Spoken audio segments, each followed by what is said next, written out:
Slinky, for fun it's the best of the toys. It's Slinky, the favorite of girls and boys. The Slinky Secret, the inventor who vanished. In 1960, the man who invented one of the most beloved toys in American history walked away from his own company, his wife, and his 6 children, and disappeared into a cult in South America. He gave away nearly everything he owned to a religious group that had nothing to do with the toy that made him famous. Meanwhile, back home, his wife was left to save a business on the edge of bankruptcy, alone, with no experience running a company. You know the toy. You've almost certainly played with one, but almost nobody knows this part of its story. This is the real history of the Slinky, and the woman nobody talks about who saved it. Set up by the end of this video, you'll understand how a simple falling spring became an accidental invention, how its creator's life quietly unraveled behind the scenes while the toy became a cultural icon, and how one decision by his wife turned potential disaster into one of the most enduring toy companies in American history. Most versions of this story stop at the fun part. We're not stopping there. A spring falls off a shelf. In 1943, in the middle of the Second World War, Richard James is a naval mechanical engineer working on a very unglamorous wartime problem: how to keep sensitive ship navigation instruments stable and steady in rough seas so they don't shatter or malfunction every time a vessel hits turbulent water. It's precise, unglamorous engineering work, the kind that never gets remembered by history, solving a shaking and vibration problem so quietly that nobody outside the Navy would ever think twice about it. He's experimenting with different tension springs on a shelf in his workshop, testing how they behave under stress, calculating tension and coil width when one of them accidentally slips off the shelf entirely. Instead of just falling flat to the ground the way any normal object would, the spring does something strange. It flips end over end, almost gracefully, walking itself down and across the surface before finally settling upright on the floor.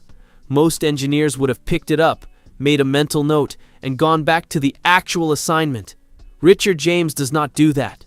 He watches this happen, again and again, testing it repeatedly, and becomes convinced he's looking at something far more interesting than a failed shipping component. He goes home that night and tells his wife, Betty, that he thinks, with exactly the right steel, exactly the right tension, exactly the right number of coils, he could make a spring that genuinely walks down an incline entirely on its own, again and again, purely off gravity and momentum. Betty, flipping through a dictionary looking for the perfect name for whatever this strange little object might become, lands on a Swedish word, slinky, meaning sleek, stealthy, sinuous. It fits the object's strange fluid movement perfectly, and the name sticks immediately. An overnight sensation. In November of 1945, Richard and Betty bring 400 of these toy springs to Gimbel's department store in Philadelphia for a public demonstration. They've spent their own limited savings manufacturing this first batch, borrowing what they could to cover the cost. This isn't a company with financial backing behind it. It's 2 young people making a genuine bet on a strange metal toy that shouldn't, by any obvious logic, be worth any money at all.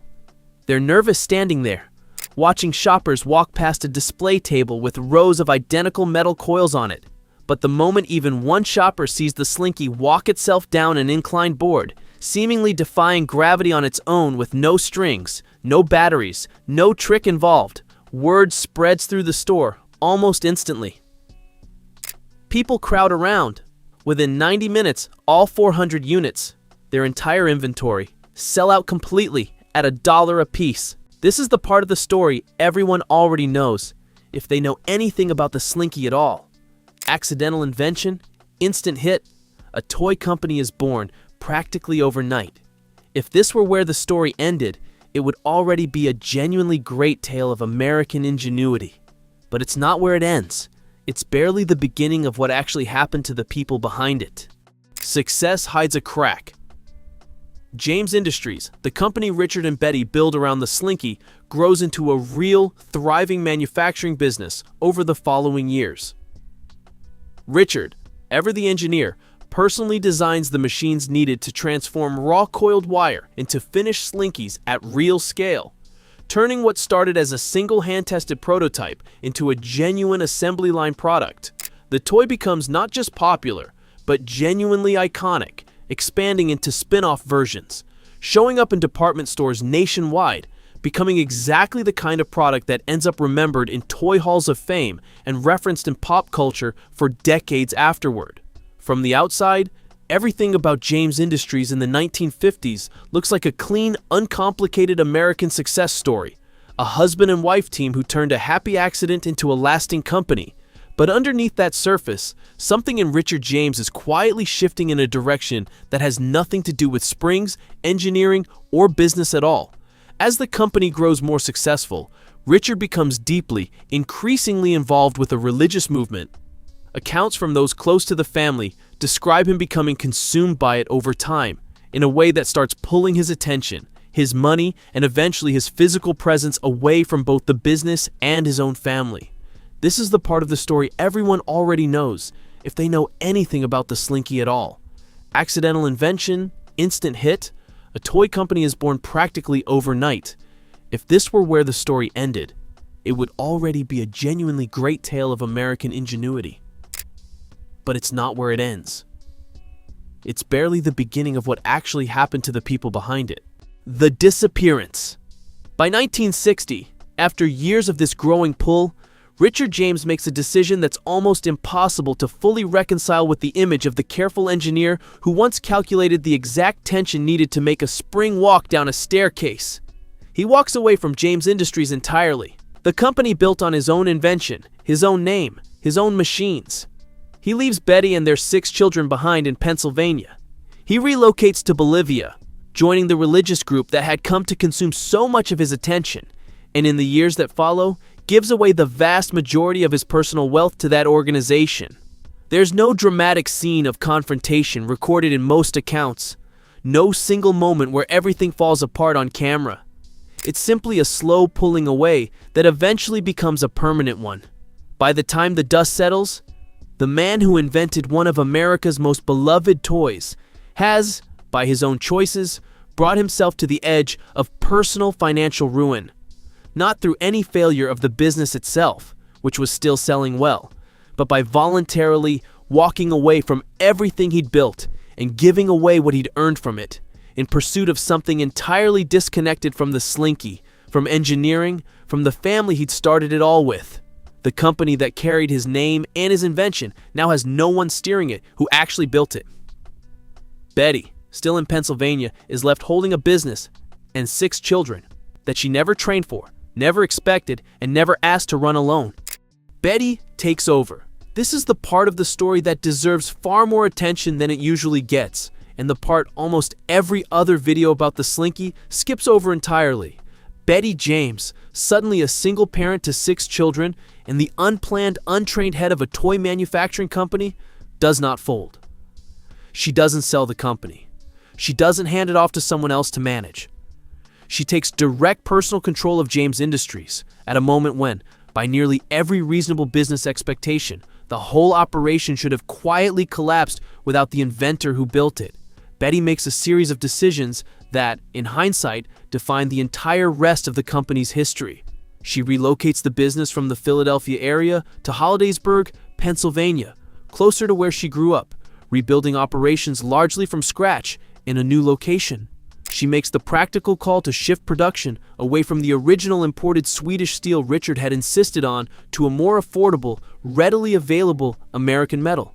A decision that keeps the toy's price accessible to families while keeping the business financially sustainable.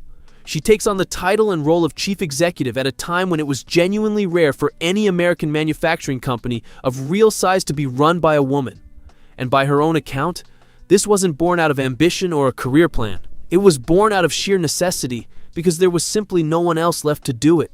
Under her leadership, running the company for decades afterward with no fanfare and very little public recognition compared to her husband's name on the original patent, the Slinky doesn't just survive its inventor's absence. It thrives. It becomes the cultural fixture we recognize today. The toy behind what became, famously, the longest-running advertising jingle in American advertising history. A tune that outlasted entire decades of marketing trends around it. Betty James eventually earns her own place in the National Toy Hall of Fame in 2001, a recognition she reportedly said she never expected in her wildest dreams. A quiet, understated reaction from a woman who had spent 40 years quietly proving that the company never actually needed its original inventor to survive. What this story is actually about: strip away the marketing version of this story, the one that stops at fun accidental invention, and what's left is something much more human. A man makes something brilliant almost by accident, then walks away from it in pursuit of something else entirely, leaving behind a family and a business that by every reasonable expectation should not have survived his absence. And the person left holding it together isn't the visionary inventor credited in the history books. It's his wife, working quietly, without the spotlight, making the decisions that actually kept the company alive for the next several decades. This is a pattern that shows up more often than people realize in the history of great inventions. The person who accidentally stumbles onto the idea gets remembered, while the person who did the harder, less glamorous work of actually building something lasting out of that idea gets a much smaller mention, if any at all. Remember how we started. A man who invented something that delighted millions of children, and then simply vanished from the life he built? That's the real story sitting quietly underneath every Slinky sold since 1960. Not just a spring that walks downstairs. A story about what happens after the accidental spark, and who actually has to carry it forward when the person who lit it is gone. So next time you watch a Slinky walk down a staircase, remember, the man who discovered that trick disappeared from his own life not long after. It was his wife who made sure it lasted. If you enjoyed uncovering this story, subscribe. Next episode, we're going behind another everyday object, hiding a history nobody tells in full.